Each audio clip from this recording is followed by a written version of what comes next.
దేవుని విల్లును ఎత్తిన రాముడే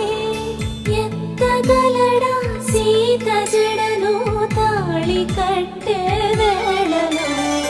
రామ చక్కని సీతకి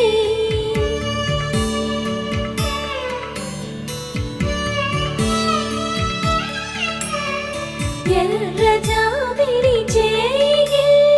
రాముడేడని అడుగుతుంటే